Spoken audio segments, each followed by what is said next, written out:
Здравствуйте, Тамара Федоровна. Здравствуйте. С праздником вас. Спасибо. И вас тоже с праздником. Проходите, пожалуйста. Тамара Федоровна Омурбекова в этом году отметила свой 88-й день рождения. Родилась она в Ленинграде, в семье рабочего. Отец работал на заводе, а мать – учительницей в школе. По ее словам, когда началась война, она была в садике. Когда немцы подошли к Ленинграду, в городе началась паника. Ее семья осталась в своей коммуналке. Это было воскресенье. Проводился, это я сейчас понимаю, что проводился кросс. А тогда-то, мне было 4,5 года, что мне кто-то сказал, что это кросс. И вот они пробегали туда, а кросс же в одну сторону идет, а обратно-то они не возвращались. А у меня в мозгах мысль, они туда пробегают, обратно не возвращаются, значит, их там убивают немцы.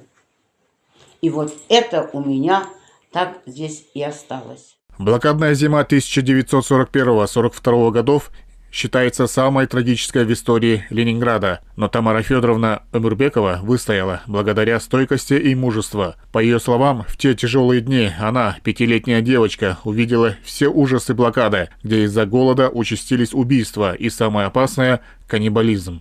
Вот как свиньи кричат, вот так я услыхала крик этой женщины. Мы с Костей соскочили с кровати, в кровати ж холодно, вот так бабушку за ноги обняли вот так. Через некоторое время стучат мне в окно. 2 военных, 1 гражданский. И они зашли сразу к ним. Взяли бабушку и тетю Машу, как понятых или как вот их называют. На окне, вот между вот этими рамами, стоит деревянная перегородка такая, типа полочки, и стоит кастрюля. Они говорят: ой, кастрюля, что это там кастрюля делает? Во время голода, что там кастрюля?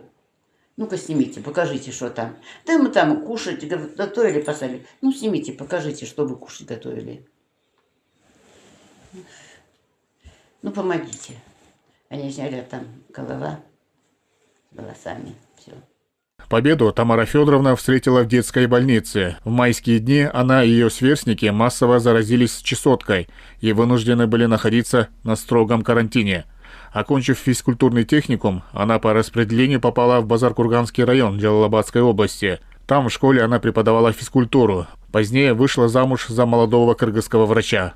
И меня сюда по направлению отправили сюда работать. В Базар-Курган, в Джалалабадскую область, Джалалабадская область, село Базар-Курган. Школа номер 3. Возглавлял эту школу, там такой был Алтынбаев Рафаэль Иванович, директор. Там я познакомился со своим будущим мужем. Он там был школьным врачом. Тоже в 1955 году закончил наш мединститут. Сам Таласский. В Таласе в честь него названа улица. Улица Омурбекова Ибрагима. Он был очень прекрасный человек. Порядочный, внимательный. Более половины своей жизни она прожила в Кыргызстане, а точнее в Аше. Многие годы работала в системе госстандарта. Она всегда и везде отмечает благородство и душевность кыргызского народа и всегда приводит в пример Токтогон Алтыбасарову, которая в годы войны приютила у себя более 100 эвакуированных из Ленинграда детей от 2 до 14 лет. Каждый год езжу, и там всегда я говорю: отдать должное благородству кыргызстанцев. И всегда пример ставлю Токтогон Алтыбасарову, которая взяла на содержание 150 блокадных детей. И они все ее называли мама Тоня. Все они так и звали, мама Тоня. Они же не знали, многие тоже не знали, как их зовут. Им давали имена. Да. Она ходила по поселку своему. Это... Курменты, да. Да, в Курментах вот. И ходила везде, собирала одежду, собирала продукты, чтобы их кормить, накормить. Ей было 16 лет. Вы представляете, девушке 16 лет, и она взяла на себя такую обузу. Ни один не умер, ни один не заболел. Все выросли. Они и сейчас даже ее, которые остались живых, вспоминают.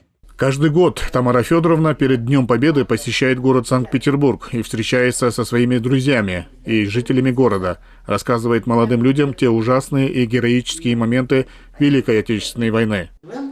Эрмек Куренкеев, Яхшылык Исаков, Эльтер Бишкек. Там фотографировались. Еще оставалось сколько оружия.